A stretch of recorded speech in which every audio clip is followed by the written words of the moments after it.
El barril de amontillado por Edgar Allan Poe. Lo mejor que pude había soportado las 1000 injurias de Fortunato. Pero cuando llegó el insulto, juré vengarme. Vosotros, que conocéis tan bien la naturaleza de mi carácter, no llegaréis a suponer, no obstante, que pronunciara la menor palabra con respecto a mi propósito. A la larga, yo sería vengado. Este era ya un punto establecido definitivamente, pero la misma decisión con que lo había resuelto excluía toda idea de peligro por mi parte. No solamente tenía que castigar, sino castigar impunemente. Una injuria queda sin reparar cuando su justo castigo perjudica al vengador. Igualmente queda sin reparación cuando ésta deja de dar a entender a quien le ha agraviado que es él quien se venga. Es preciso entender bien que ni de palabra, ni de obra, di a Fortunato motivo para que sospechara de mi buena voluntad hacia él. Continué, como de costumbre, sonriendo en su presencia, y él no podía advertir que mi sonrisa, entonces, tenía como origen en mí la de arrebatarle la vida. Aquel Fortunato tenía un punto débil, aunque, en otros aspectos, era un hombre digno de toda consideración, y aun de ser temido. Se enorgullecía siempre de ser un entendido en vinos. Pocos italianos tienen el verdadero talento de los catadores. En la mayoría,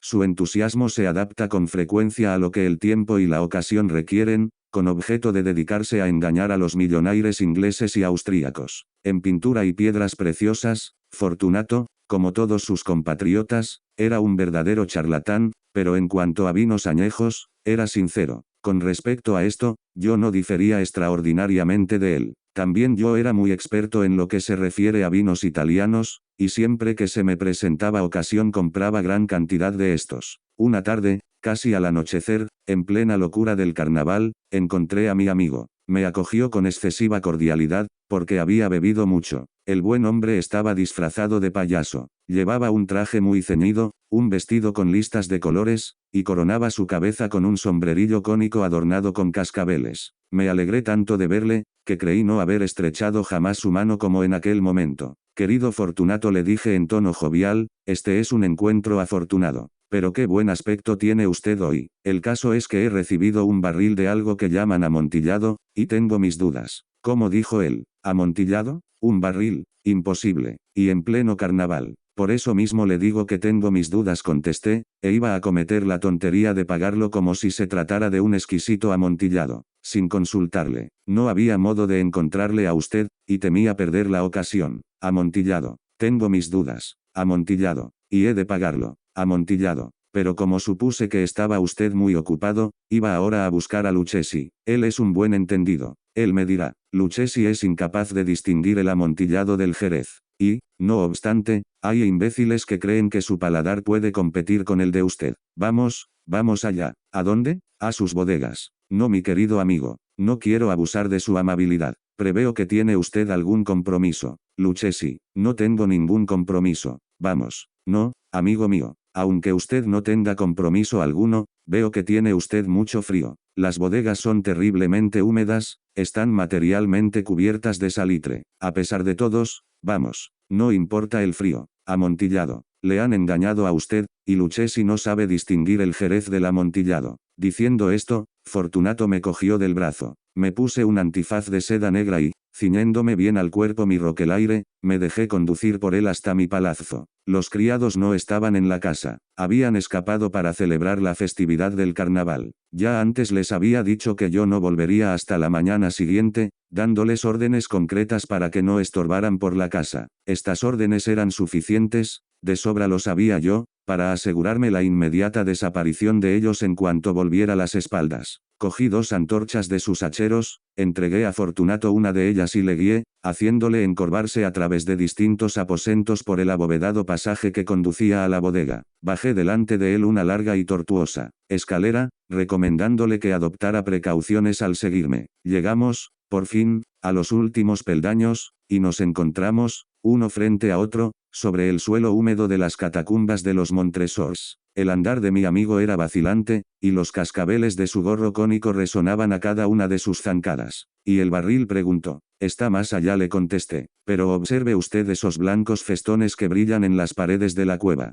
Se volvió hacia mí y me miró con sus nubladas pupilas, que destilaban las lágrimas de la embriaguez. Salitre, me preguntó. Por fin Salitre, le contesté. Hace mucho tiempo que tiene usted esa tos, ejem, ejem, ejem, ejem, ejem, ejem, ejem, ejem. A mi pobre amigo le fue imposible contestar hasta pasados unos minutos. No es nada, dijo por último. Venga, le dije enérgicamente. Volvámonos. Su salud es preciosa, amigo mío. Es usted rico, respetado, admirado, querido. Es usted feliz, como yo lo he sido en otro tiempo. No debe usted malograrse. Por lo que me respecta, es distinto. Volvámonos. Podría usted enfermarse y no quiero cargar con esa responsabilidad. Además, cerca de aquí vive Lucchesi. Basta, me dijo. Esta tos carece de importancia. No me matará. No me moriré de tos. ¿Verdad? ¿Verdad?, le contesté. Realmente, no era mi intención alarmarle sin motivo, pero debe tomar precauciones. Un trago de este Medoc le defenderá de la humedad. Y diciendo esto, rompí el cuello de una botella que se hallaba en una larga fila de otras análogas, tumbadas en el húmedo suelo. Beba, le dije, ofreciéndole el vino. Se llevó la botella a los labios, mirándome de soslayo. Hizo una pausa y me saludó con familiaridad. Los cascabeles sonaron. Bebo, dijo, a la salud de los enterrados que descansan en torno nuestro. Y yo, por la larga vida de usted. De nuevo me cogió de mi brazo y, continuamos nuestro camino. Esas cuevas, me dijo, son muy vastas. Los Montresors, le contesté, era una grande y numerosa familia. He olvidado cuáles eran sus armas. Un gran pie de oro en campo de azur. El pie aplasta a una serpiente rampante, cuyos dientes se clavan en el talón. ¿Y cuál es la divisa? Nemo me impune la CSIC. Muy bien, dijo. Brillaba el vino en sus ojos y retiñían los cascabeles. También se caldeó mi fantasía a causa del Medoc. Por entre las murallas formadas por montones de esqueletos, mezclados con barriles y toneles, llegamos a los más profundos recintos de las catacumbas. Me detuve de nuevo, esta vez me atreví a coger a Fortunato de un brazo, más arriba del codo. El Salitre, le dije, vea usted cómo va aumentando, como si fuera musgo,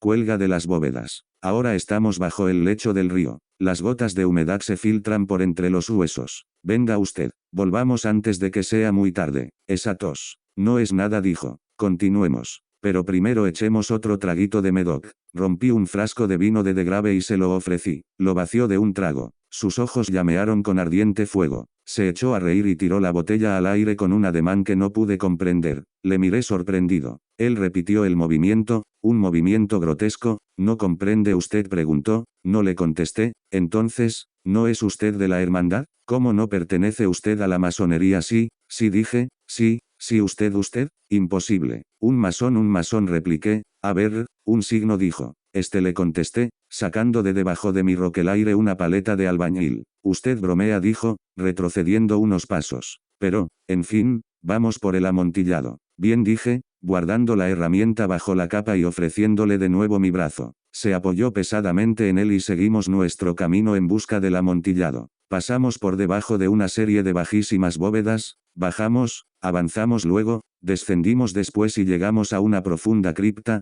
donde la impureza del aire hacía enrojecer más que brillar nuestras antorchas. En lo más apartado de la cripta se descubría otra menos espaciosa. En sus paredes habían sido alineados restos humanos de los que se amontonaban en la cueva de encima de nosotros, tal como en las grandes catacumbas de París. 3 lados de aquella cripta interior estaban también adornados del mismo modo. Del cuarto habían sido retirados los huesos y yacían esparcidos por el suelo, formando en un rincón un montón de cierta altura. Dentro de la pared, que había quedado así descubierta por el desprendimiento de los huesos, se veía todavía otro recinto interior, de unos 4 pies de profundidad y 3 de anchura, y con una altura de 6 o 7. No parecía haber sido construido para un uso determinado, sino que formaba sencillamente un hueco entre 2 de los enormes pilares que servían de apoyo a la bóveda de las catacumbas, y se apoyaba en una de las paredes de granito macizo que las circundaban. En vano, Fortunato, levantando su antorcha casi consumida, trataba de penetrar la profundidad de aquel recinto. La débil luz nos impedía distinguir el fondo. Adelante, se le dije. Ahí está el amontillado. Si aquí estuviera Lucchesi. Es un ignorante, interrumpió mi amigo, avanzando con inseguro paso y seguido inmediatamente por mí. En un momento llegó al fondo del nicho, y,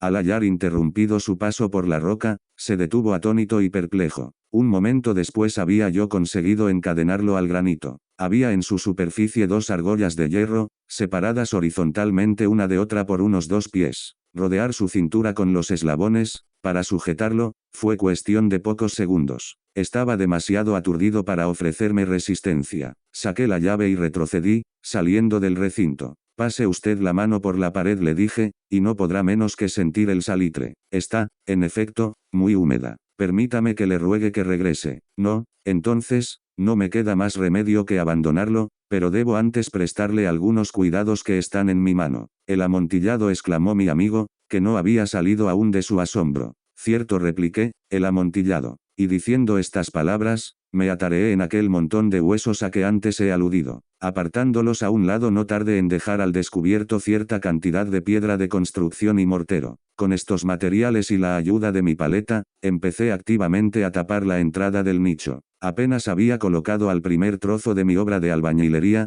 cuando me di cuenta de que la embriaguez de Fortunato se había disipado en gran parte. El primer indicio que tuve de ello fue un gemido apagado que salió de la profundidad del recinto. No era ya el grito de un hombre embriagado. Se produjo luego un largo y obstinado silencio. Encima de la primera hilada coloqué la segunda, la tercera y la cuarta. Oí entonces las furiosas sacudidas de la cadena. El ruido se prolongó unos minutos, durante los cuales, para deleitarme con él, interrumpí mi tarea y me senté en cuclillas sobre los huesos. Cuando se apaciguó, por fin, aquel rechinamiento, cogí de nuevo la paleta y acabé sin interrupción las quinta, sexta y séptima hiladas. La pared se hallaba entonces a la altura de mi pecho. De nuevo me detuve, y, levantando la antorcha por encima de la obra que había ejecutado, dirigí la luz sobre la figura que se hallaba en el interior. Una serie de fuertes y agudos gritos salió de repente de la garganta del hombre encadenado, como si quisiera rechazarme con violencia hacia atrás. Durante un momento vacilé y me estremecí. Saqué mi espada y empecé a tirar estocadas por el interior del nicho. Pero un momento de reflexión bastó para tranquilizarme. Puse la mano sobre la maciza pared de piedra y respiré satisfecho. Volví a acercarme a la pared, y contesté entonces a los gritos de quien clamaba. Los repetí, los acompañé y los vencí en extensión y fuerza. Así lo hice, y el que gritaba acabó por callarse. Ya era medianoche, y llegaba a su término mi trabajo. Había dado fin a las octava, novena y décima hiladas. Había terminado casi la totalidad de la oncena, y quedaba tan solo una piedra que colocar y revocar. Tenía que luchar con su peso. Solo parcialmente se colocaba en la posición necesaria. Pero, entonces salió del nicho una risa ahogada, que me puso los pelos de punta. Se emitía con una voz tan triste, que con dificultad la identifiqué con la del noble Fortunato. La voz decía, ja, ja, ja, je. Buena broma, amigo, buena broma. Lo que nos reiremos luego en el palazzo, je. A propósito de nuestro vino, je. El amontillado, dije, je. Sí, el amontillado. Pero no se nos hace tarde, ¿no estarán esperándonos en el palazzo Lady Fortunato y los demás? Vámonos. Sí, dije, vámonos ya. Por el amor de Dios, Montresor. Sí, dije, por el amor de Dios. En vano me esforcé en obtener respuesta a aquellas palabras. Me impacienté y llamé en alta voz. Fortunato. No hubo respuesta, y volví a llamar Fortunato. Tampoco me contestaron. Introduje una antorcha por el orificio que quedaba y la dejé caer en el interior. Me contestó solo un cascabeleo. Sentía una presión en el corazón, sin duda causada por la humedad de las catacumbas. Me apresuré a terminar mi trabajo. Con muchos esfuerzos coloqué en su sitio la última piedra y la cubrí con argamasa. Volví a levantar la antigua muralla de huesos contra la nueva pared. Durante medio siglo, nadie los ha tocado. In pace requiescat.